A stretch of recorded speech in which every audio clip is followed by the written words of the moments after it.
दोस्तों, यह बात तो हम हमेशा से ही कहते आ रहे हैं कि अपराध की दुनिया कमजोर दिमाग वाले लोगों को बहुत ही ज्यादा ग्लैमरस लगती है। इसकी चकाचौंध में वो भी किसी तरह से शामिल हो जाना चाहते हैं। आज की यह कहानी हम एक ऐसे ही लड़के की आपको बताने वाले हैं जो सिर्फ 15 साल की उम्र में अपराध की दुनिया में आया। उसका सपना था कि वह पूर्वांचल का सबसे बड़ा गैंगस्टर बने। कुख्यात अपराधी मुन्ना बजरंगी के लाइफ स्टाइल से प्रभावित होकर वह अपराध जगत में आया और वह भी कुछ वैसा ही नाम कमाना चाहता था। बीते 3-4 सालों में ही वह अपने दिमाग को इतना मजबूत बना चुका था कि साल 2018 में मुन्ना बजरंगी के मर्डर ने भी उसके मोटिव को कमजोर नहीं होने दिया और इसका नतीजा यह हुआ कि सिर्फ 30 साल में ही यह लड़का उत्तर प्रदेश पुलिस के साथ हुए एनकाउंटर में मारा गया। कौन था यह लड़का और इसकी कहानी जाननी क्यों जरूरी हो जाती है, आइए आपको बताते हैं आज के इस वीडियो में। हेलो एंड नमस्कार, मेरा नाम है प्रशांत और आप देख रहे हैं बेजोड़जोरा.com का यूट्यूब चैनल। दोस्तों, उत्तर प्रदेश के वाराणसी के बड़ी पियरी के रहने वाले राजकुमार गुप्ता के घर में एक बेटा ने जन्म लिया जिसका नाम रखा गया रोशन गुप्ता। उसे बड़े प्यार से घरवाले बाबू और किट्टू के नाम से भी बुलाते थे। जब रोशन बड़ा हो रहा था तो पूर्वांचल का यह क्षेत्र अपराधियों का सबसे बड़ा अखाड़ा बना हुआ था। इस अखाड़े में उतरने वाले सभी अपराधियों का एक अलग ही जलवा रहता जो वहां के नौजवानों को आसानी से अपनी जाल में फंसा लेता था। कारण यह भी था कि पूर्वांचल का यह दौर सरकार और प्रशासन नहीं चला रहे थे, बल्कि यहाँ पर राज चल रहा था बाहुबलियों का। जिसके सर पर बाहुबली का हाथ होता था वही खुद को सरकार मानने लगते थे। इसी चकाचौंध को देखकर रोशन गुप्ता उर्फ किट्टू भी इस अखाड़े में उतर गया। पूर्वांचल में इस समय मुन्ना बजरंगी का दौर चल रहा था और उसके ऊपर मुख्तार अंसारी जैसे बाहुबली का हाथ था।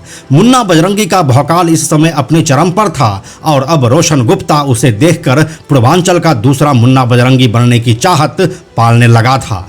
लेकिन ये चाहत इतनी आसान तो थी नहीं। इसके लिए चाहिए था एक हस्ताक्षर जिससे कि लोग उसके नाम को जाने और उसकी भी धमक कायम हो। इसी सिलसिले में वह वाराणसी के एक बड़े बदमाश सनी सिंह से मिलता है। सनी सिंह इन दिनों वाराणसी का बड़ा माफिया हुआ करता था। उसके नाम पर रंगदारी, हत्या और अपहरण के कई मामले दर्ज हो चुके थे। अब रोशन गुप्ता सनी सिंह के साथ मिलकर एक से बढ़कर एक घटनाओं को अंजाम देने लगा। इसी बीच साल आया 2011 और इस साल वह गोपाल यादव नाम के एक शख्स की हत्या कर दी। गोपाल यादव दशाश्वमेध खालिसपुर के एक बड़े व्यापारी थे और उसकी हत्या से अब व्यापारियों के बीच दहशत का माहौल बन गया था। रोशन गुप्ता किट्टू अपने लिए यही दहशत पैदा करना चाहता था और इसमें वह अब कामयाब भी हो चुका था।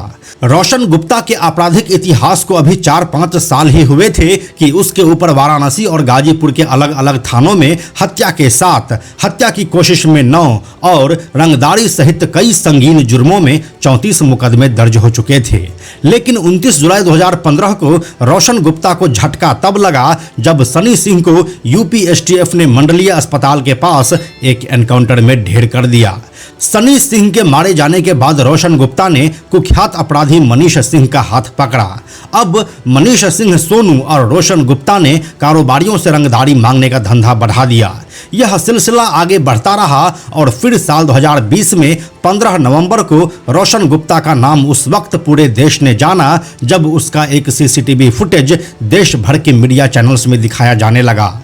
इस फुटेज में वह एक सर्राफा व्यापारी को पिस्टल सटाकर 50 लाख रुपए की रंगदारी मांग रहा था। यह सर्राफा व्यापारी सुरेश सेठ था जिसके कनपटी पर रोशन गुप्ता किट्टू बंदूक सटाकर उसे धमका रहा था। इस समय तक उत्तर प्रदेश के हालात पूरी तरह से बदल चुके थे और राज्य में समाजवादी पार्टी को हराकर भाजपा ने अपनी सरकार बना ली थी। इस सरकार का नेतृत्व योगी आदित्यनाथ के हाथों में था और वह अपराध और अपराधियों के खिलाफ जीरो टॉलरेंस की नीति पर काम कर रहे थे। योगी सरकार के आते ही पहले तो आपसी गैंगवार की वजह से साल 2018 में मुन्ना बजरंगी की हत्या हुई और फिर जुलाई 2020 में विकास दुबे का वह फेमस एनकाउंटर। लेकिन इतने सब के बाद भी रोशन गुप्ता किट्टू का नया खून उबाल मारे जा रहा था और इसी का नतीजा था यह सीसीटीवी फुटेज। यह सीसीटीवी फुटेज पूरे देश ने देखा और फिर राज्य की बदली हुई योगी सरकार को यह नागवार गुजरा। राज्य में योगी सरकार ने जीरो टॉलरेंस की नीति अपना ली थी और किसी भी तरह के अपराधी को बख्शा नहीं जा रहा था। ऐसे में यह वीडियो प्रशासन के लिए एक बड़ी चुनौती बनकर सामने आया, जिसके बाद रोशन गुप्ता की तलाश तेज कर दी गई और साथ में उसके ऊपर 1 लाख रुपये का इनाम भी रख दिया गया। अब रोशन गुप्ता के लिए यहां से उल्टी गिनती शुरू हो चुकी थी। पुलिस की टीम चारों तरफ उसके लिए जाल बिछा चुकी थी और उसके अब एक गलती का इंतजार कर रही थी। लेकिन यह इंतजार ज्यादा लंबा नहीं होने वाला था। लगातार ट्रैक कर रही पुलिस को 26 नवंबर 2020 की रात जानकारी मिली कि रोशन गुप्ता किट्टू सारनाथ के समीप पुराने पुल से गुजरने वाला है। मुखबिर से सूचना मिली कि चौका घाट हत्याकांड और बड़ी पियरी के चांदी व्यवसायी से रंगदारी के वांछित 1 लाख के इनामी रोशन गुप्ता उर्फ किट्टू और नरोत्तमपुर निवासी मनीष सिंह सोनू किसी बड़ी घटना को अंजाम देने के लिए निकले हैं। देर रात चेकिंग के दौरान बाइक से दोनों संदिग्ध आते दिखे। इसके बाद जब चेकिंग कर रही पुलिस ने उसे रोकना चाहा तो उन दोनों ने फायरिंग कर दी।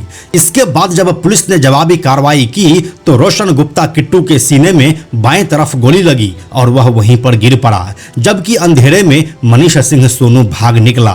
पुलिस ने रोशन गुप्ता किट्टू को कबीर चौड़ा मंडलीय अस्पताल भेजा, लेकिन वहां पर उसे मृत घोषित कर दिया गया। मुठभेड़ की सूचना पर एसपी सिटी और सीओ क्राइम भी घटनास्थल पर पहुंचे और फिर सूचना मिलते ही सारनाथ और आदमपुर पुलिस भी वहां पर पहुंच गई। लेकिन तब तक 1 लाख रुपये का इनामी बदमाश रोशन गुप्ता किट्टू मारा जा चुका था। दोस्तों, ऐसा बहुत बार देखा गया है कि नए उम्र के नौजवान अपराध की दुनिया के ग्लैमर को देखकर इसमें शामिल तो हो जाते हैं, लेकिन वह यहाँ पर ज्यादा समय तक सरवाइव नहीं कर पाता है और असमय ही पुलिस की गोलियों से मारा जाता है। तो यही थी 1 लाख के इनामी बदमाश रोशन गुप्ता किट्टू की पूरी और असली कहानी। इस कहानी के बारे में अपनी राय आप हमें कमेंट में लिखकर जरूर बताइए। हम जल्दी मिलते हैं आपसे एक और नए कहानी के साथ। यह वीडियो अगर आपको पसंद आया तो इसे लाइक और शेयर जरूर करें। आने वाले वीडियोस के लिए बेजोड़ जोड़ा को सब्सक्राइब करके बेल आइकन को टच करना ना भूलें। Thank you so much.